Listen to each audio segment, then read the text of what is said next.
Hi friends, రీసెంట్గా SSC GD constable notification release అయింది. అసలు ఈ జాబ్కి ఎలా ప్రిపేర్ అవ్వాలి, సిలబస్ ఏంటి, ఫిజికల్ ఎలా క్వాలిఫై అవ్వాలి, మెడికల్ ఎలా క్వాలిఫై అవ్వాలి, అసలు ఈ జాబ్ని ఎలా క్రాక్ చేయాలి, నాకున్న పూర్తి ఎక్స్పీరియన్స్తోనే ఈ ఛానల్ ద్వారా మీకు గైడెన్స్ అందిస్తాను. మీరు చేయాల్సిందల్లా ఒకటే, ఈ ఛానల్ సబ్స్క్రైబ్ చేసుకొని పెట్టుకోండి. ఈ వీడియోలో నేను మాట్లాడే మెయిన్ టాపిక్ ఏంటంటే పోస్ట్ ప్రిఫరెన్స్. చాలామంది ఆస్పిరెంట్స్కి అసలు పోస్ట్ ప్రిఫరెన్స్ ఎలా ఇచ్చుకోవాలి, ఏది ది బెస్ట్ ఫోర్సు, ఏ కోర్సులో జాబ్స్ బాగుంటాయి, ఏ కోర్సులో డ్యూటీస్ బాగుంటాయి అని చాలామందికి డౌట్స్ ఉన్నాయి. ఈ వీడియోలో నేను పూర్తిగా అన్ని కోర్స్ డ్యూటీస్ని కంపేర్ చేసి ఏది ది బెస్ట్ కోర్స్, ఏ కోర్సులో డ్యూటీస్ బాగుంటాయి అని చెప్పి the best course preference list నేను తయారు చేసిస్తాను. మీరు చేయాల్సిందల్లా ఒకటే, ఈ వీడియోని ఎండ్ వరకు చూడండి. డెఫినెట్గా అందరికీ షేర్ చేయండి. ఇలా షేర్ చేయడం వల్ల ఏమవుతుందంటే ఈ నోటిఫికేషన్ గురించి తెలియని వాళ్ళకి కూడా నోటిఫికేషన్ గురించి తెలుస్తుంది, వాళ్ళు కూడా అప్లై చేసుకుంటారు. నా మెయిన్ గోల్ ఏంటంటే విలేజ్లో ఉండే ఆస్పిరెంట్స్కి వీడియో రీచ్ అవ్వాలని. వాళ్ళకి రీచ్ అవ్వడం వల్ల వాళ్ళకి ఎంతో కొంత ఇన్ఫర్మేషన్ తెలుస్తుంది, వాళ్ళకు కూడా ఒక అవగాహన వస్తుంది. చాలామంది చేసే మిస్టేక్ ఏంటంటే ఏ కోర్సులో ఎక్కువ వేకెన్సీస్ ఉంటే దాన్ని ఫస్ట్ ప్రిఫరెన్స్ ఇస్తారు. మీరు అలా చేయకండి. మీకు మంచి మార్కులు వస్తే మంచి జాబ్ వస్తుంది. నేను ది బెస్ట్ కోర్స్ ప్రిఫరెన్స్ నేను చెప్తాను, మీరు ఫాలో అయిపోండి. మీరు ఇచ్చే పోస్ట్ ప్రిఫరెన్స్ మీ ఫ్యూచర్ని డిసైడ్ చేస్తుంది, ఒకటి గుర్తుంచుకోండి. ప్రిఫరెన్స్ విషయానికి వస్తే నా ఫస్ట్ ప్రిఫరెన్స్ వచ్చేసి ఎస్ఎస్ఎఫ్ సెక్రటరియట్ సెక్యూరిటీ ఫోర్స్. దీని డ్యూటీస్ వచ్చేసరికి ఓన్లీ ఢిల్లీలోనే ఉంటాయి. డ్యూటీస్ చాలా అంటే చాలా బాగుంటాయి.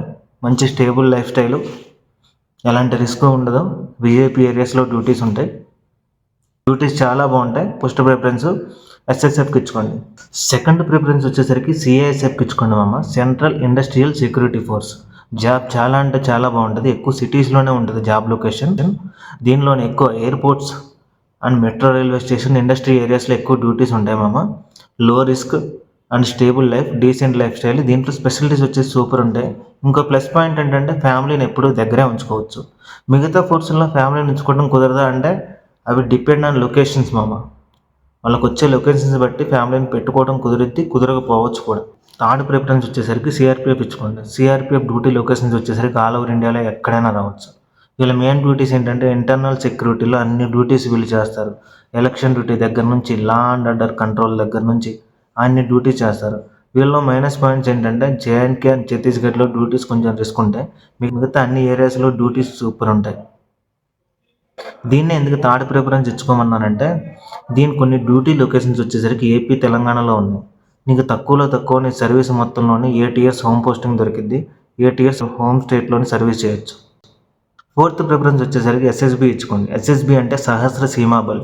ఇది వచ్చేసి Indo Nepal, Indo Bhutan borders మధ్యలో వర్క్ చేస్తూ ఉంటుంది. దీని డ్యూటీ లొకేషన్స్ వచ్చేసరికి మ్యాక్సిమం బార్డర్ ఏరియాస్లోనే ఉంటాయి.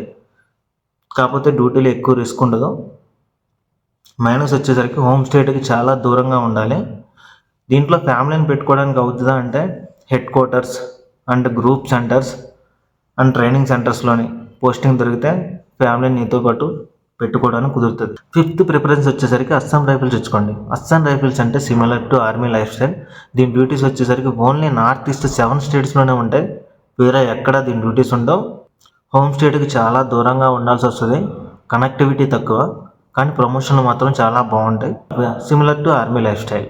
సిక్స్త్ ప్రిఫరెన్స్ వచ్చేసరికి ఐటీబీపీ ఇచ్చుకోండి. ఐటీబీపీ అంటే ఇండో టిబెటియన్ బార్డర్ పోలీస్. వీళ్ళ డ్యూటీస్ వచ్చేసరికి మ్యాక్సిమం మౌంటైన్ ఏరియాస్లోనే ఎక్కువ ఉంటాయి. ఎక్కువ అరుణాచల్ ప్రదేశ్, ఉత్తరాఖండ్, హిమాచల్ ప్రదేశ్, లే, లడాక్ ఇలాంటి మౌంటైన్ ఏరియాస్లో వీళ్ళ డ్యూటీస్ ఎక్కువ ఉంటాయి. వీళ్ళు ఎక్కువ క్లైమేట్తో ఫైట్ చేయాల్సి ఉంటుంది. డ్యూటీస్ వచ్చేసరికి కొంచెం రిస్క్గానే ఉంటాయి. కాకపోతే వీళ్ళకి వచ్చే అలవెన్సులు చాలా బాగుంటాయి. ది లాస్ట్ ప్రిఫరెన్స్ వచ్చేసరికి బీఎస్ఎఫ్ ఇచ్చుకోండి. బీఎస్ఎఫ్ అంటే బార్డర్ సెక్యూరిటీ ఫోర్స్. వీళ్ళ డ్యూటీస్ అన్ని బార్డర్ ఏరియాస్లోనే ఉంటాయి. రాజస్థాన్, పంజాబ్, జమ్మూ అండ్ కాశ్మీర్, త్రిపుర ఇలా అన్ని బార్డర్ ఏరియాస్లో డ్యూటీస్ ఎక్కువ ఉంటాయి. డ్యూటీస్ కొంచెం రిస్క్ ఎక్కువ, అలవెన్సులు బాగుంటాయి. ప్రమోషన్ అనేది చాలా స్లోగా ఉంటుంది. ఫ్యామిలీకి ఎప్పుడు దూరంగా. అప్లికేషన్ ఫిల్లింగ్ చాలా జాగ్రత్తగా చేసుకోండి. చాలామంది దేంట్లో మిస్టేక్ చేస్తారంటే స్పెల్లింగ్ అండ్ ఫోటో సిగ్నేచర్లో చాలా మిస్టేక్స్ చేస్తారు. వీటిలో మిస్టేక్స్ లేకుండా చూసుకోండి. ఎక్కువ ఫోటో వచ్చేసరికి 3 months రీసెంట్గా ఉన్న ఫోటోని మ్యాక్సిమం అప్లోడ్ చేయడానికి ట్రై చేయండి.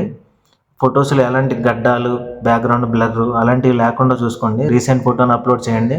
సిగ్నేచర్ అప్లికేషన్లో ఎలా సిగ్నేచర్ పెడుతున్నారో తర్వాత కూడా అలాగే సిగ్నేచర్ పెట్టాల్సి వస్తుంది. సిగ్నేచర్ ఎక్కడ సిగ్నేచర్కి తర్వాత పెట్టే సిగ్నేచర్కి మ్యాచ్ అవ్వాలి. అండ్ డేట్ ఆఫ్ బర్త్లో కొంతమంది మిస్టేక్స్ ఉంటాయి. ఆధార్ కార్డులో ఒక డేట్ ఆఫ్ బర్త్, సర్టిఫికేట్లో ఒక డేట్ ఆఫ్ బర్త్ ఉంటుంది. డేట్ ఆఫ్ బర్త్ కరెక్ట్గా మంచిగా డేట్ ఆఫ్ బర్త్ సర్టిఫికేట్లో ఏ డేట్ ఆఫ్ బర్త్ ఉంటే అదే డేట్ ఆఫ్ బర్త్ తెచ్చుకోండి. ఓసీ వాళ్ళు చేసే మిస్టేక్ ఏంటంటే వీళ్ళ దగ్గర యూడబ్ల్యూఎస్ సర్టిఫికేట్ ఉన్నా కూడా వీళ్ళు యూడబ్ల్యూఎస్ కేటగిరీలో అప్లై చేయరు, యూఆర్ కేటగిరీలో అప్లై చేసుకుంటారు. అలా చేయడం వల్ల కూడా మీ జాబ్ మిస్ అవుతుంది. అందుకని అప్లై చేసేటప్పుడు చూస్ చేసుకోండి. ఇప్పటి నుంచి రెగ్యులర్గా కాంపిటేటివ్ ఎగ్జామ్స్ గురించి రోజుకు వీడియో చేస్తాను. మీకు నా నుంచి గైడెన్స్ కావాలంటే నా ఛానల్ని సబ్స్క్రైబ్ చేసుకొని పెట్టుకోండి చాలు.